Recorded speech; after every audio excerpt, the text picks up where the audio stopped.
Olá, tudo pronto para uma viagem fascinante?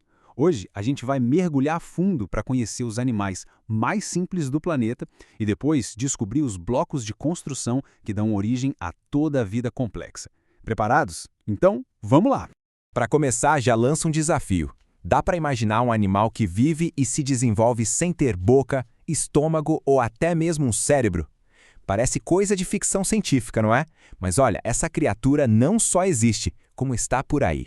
E a resposta? Tá aqui. As esponjas. É isso mesmo. Aquelas criaturas que muita gente acha que são plantas no fundo do mar, na verdade são animais. Elas fazem parte de um grupo chamado Porífera, e como dá para ver, elas vêm em vários modelos diferentes. Vamos entender por quê? Mas afinal, o que torna as esponjas tão incrivelmente simples? Vamos mergulhar nas características que colocam esses seres na base da árvore da vida animal. O próprio nome, porífera, já entrega o ouro, né? Significa portador de poros. O corpo delas é basicamente um sistema de canais e furinhos. Mas a característica mais impressionante é que suas células não se juntam para formar tecidos ou órgãos, tipo um coração ou um cérebro. Ah, e para completar, as esponjas adultas vivem grudadinhas num só lugar, igual uma planta. Elas são sésseis. Certo. Se elas não têm boca, nem estômago, e não saem do lugar para caçar, como é que elas se alimentam? Bom, o segredo está numa célula pra lá de especial. Conheçam os coanócitos. Pensa neles como o motor e o garfo da esponja, tudo junto. Cada coanócito tem esse flagelo, que é tipo um rabinho que fica batendo na água sem parar. Isso cria uma corrente que puxa a água cheia de comida para dentro da esponja. O alimento fica preso ali e é digerido célula por célula. Genial! Só que a eficiência desse sistema todo depende, e muito, do design do corpo da esponja. Por dentro nem todas são iguais. Vamos ver como a arquitetura interna faz toda a diferença na hora do almoço.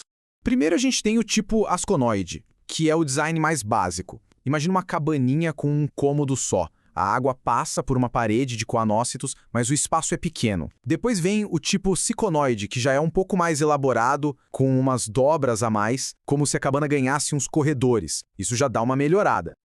Agora, olhem só o tipo leuconoide. Se o primeiro era uma cabana, este aqui é um verdadeiro castelo.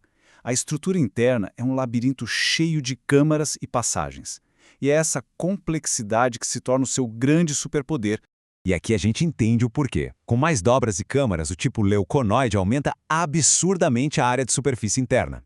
Isso significa muito mais espaço para abrigar milhões de coanócitos. E a conta é simples. Mais coanócitos, mais comida capturada. E mais comida permite que a esponja cresça muito mais. Faz todo sentido. Ok, as esponjas nos mostraram um nível mais simples de organização, sem tecidos. Mas como a vida deu aquele salto para criar estruturas bem mais complexas, como nós? Para entender isso, a gente precisa olhar para a receita básica que constrói quase todos os outros animais. É isso mesmo.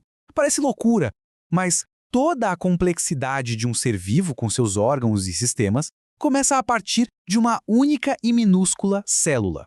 É uma das ideias mais fantásticas da biologia. O que a gente vê aqui é basicamente o roteiro dessa jornada espetacular. Uma sequência de eventos super coreografados que transformam uma célula em um organismo completo. Vamos analisar essa construção passo a passo. Então vamos lá, vamos dar uma olhada em como essa única célula se multiplica e, o que é mais importante, como ela começa a se organizar para formar algo imensamente maior e mais complexo. Tudo começa com o ovo fertilizado, o ponto de partida. Ele então passa pela clivagem, que são divisões celulares super rápidas. Uma célula vira duas, duas viram quatro, e por aí vai, até formar uma bola oca de células chamada blástula. E aí vem o passo mágico, a gastrulação, quando essa bola começa a se dobrar sobre si mesma. Para entender a gastrulação, tem um jeito bem fácil. Imagina que a blástula é como um balão de festa vazio. Se a gente empurra um lado para dentro com o dedo, o que acontece? A gente cria uma camada interna e uma externa, né? É esse movimento simples que define a estrutura básica do futuro animal. Esse processo de dobra cria as primeiras camadas do corpo, como a gente está vendo aqui. Vamos olhar de perto o que cada uma dessas partes vai se tornar no futuro. Cada uma delas tem um destino muito específico.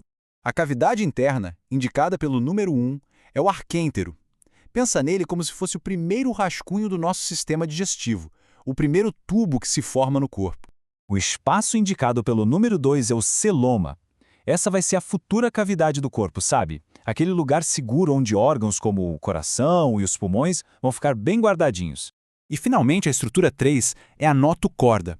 Ela funciona como uma primeira espinha dorsal, uma haste flexível que dá suporte para o embrião e indica o caminho para onde a coluna vertebral de verdade vai crescer. Ufa, que viagem, hein? Fomos do animal mais simples do mundo até os primeiríssimos passos da construção de um corpo complexo. Vamos fazer aquela revisão super rápida para tudo ficar bem amarradinho? Pergunta relâmpago para testar a memória. Qual é mesmo o nome daquelas supercélulas com rabinhos que alimentam a esponja? Exato, coanócitos. São eles os grandes heróis da alimentação das esponjas. Resumindo nossa jornada de hoje. De um lado temos as esponjas, as mestras da simplicidade, vivendo sem tecidos e usando os coanócitos para se alimentar. Do outro, a receita de construção para animais complexos, que começa com uma única célula e usa divisões e dobras para criar toda a diversidade de vida que a gente vê por aí. A nossa conversa de hoje nos mostrou dois extremos incríveis da biologia. E aí fica a pergunta no ar. Se a natureza é capaz de criar tanto a simplicidade de uma esponja quanto a complexidade de um embrião, que outros segredos de estratégias de vida fantásticas ainda estão por aí, esperando para a gente descobrir?